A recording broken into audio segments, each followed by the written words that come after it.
बकवास पर आपको खुश आमदीद। दाऊ ड्रामे की अगली किस्त में आप देखेंगे कि आलियान तो आबदा बेगम को ख़त्म करके ही जाता अगर इनका वफादार चौकीदार बीच में ना आता। इस बात का आलियान को अफसोस ही रहा। वो चौकीदार की भी मिन्नतें करता रहा तो जो मर्ज़ी मुझे कह देना, लेकिन मुझे इस औरत को ख़त्म करने दो। और आबदा बेगम कैसे आलियान के खौफ से अगली फ़्लाइट से ही वापस भागने की तैयारी करती हैं।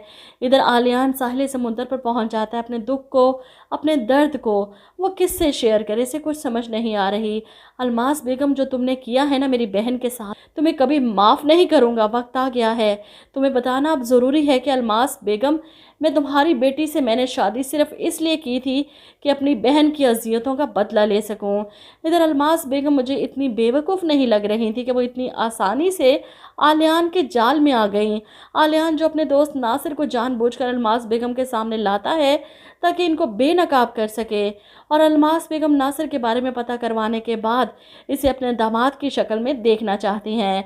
और इस बात पर वो खुशी खुशी आकर अंबर से कहती हैं कि तुम्हें पता है आलियान का दोस्त है नासिर, इतना गुड लुकिंग, पढ़ा लिखा, अमीर लड़का। उफ। अंबर ये सुनकर परेशान होकर कहती है, आलियान के दोस्त से कहाँ मिली आप, कब मिली? जिस पर अलमास बेगम बताती हैं, वो इसे पॉलर लेकर आया था ना मुझे मिलाने। मैंने जैसे ही इसको देखा ना, पता नहीं क्यों, लेकिन तुम्हारे रिश्ते की बात आ गई मेरे जहन में। मैंने सोचा ये तो मेरे अंबर के लिए परफेक्ट लड़का है। अपनी माँ के मुंह से ये बात सुनकर अंबर परेशान हो जाती है। वो तो एहसन से मोहब्बत करती है, और अब तो उस लड़के ने अंबर को तसल्ली भी दे दी है कि मैंने अपने डैड से बात कर ली है, बहुत जल्द हम रिश्ता लेकर तुम्हारे घर आएंगे। इसलिए अंबर चाहती है कि इसकी माँ एहसन के रिश्ते को कबूल करे, ना कि किसी अरे गहरे नासिर के।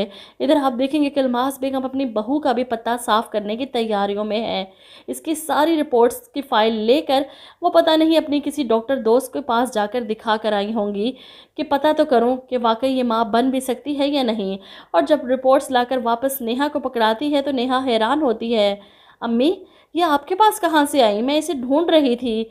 क्या किया आपने इनके साथ, कहाँ लेकर गई थी आप इसे? जिस पर अलमास बेगम गुस्से से कहती हैं, मैं तुम्हारे सवालों के जवाब देने की पाबंद नहीं हूँ। वहीं आलियान शाम को घर वापस आता है, सारा दिन इसी गुस्से में निकाल कर कि आबदा बेगम इसके हाथ से बच गई।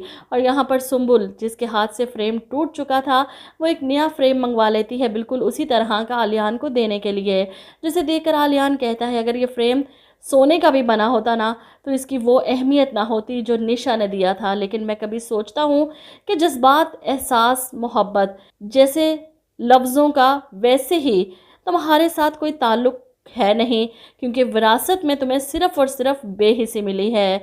सुंबुल खामोशी से खड़ी आलियान की बातें सुन रही है, हैरान भी है कि आखिर आलियान को मसला क्या है मुझसे, मेरी फैमिली से, वो क्यों ऐसी बातें करते हैं।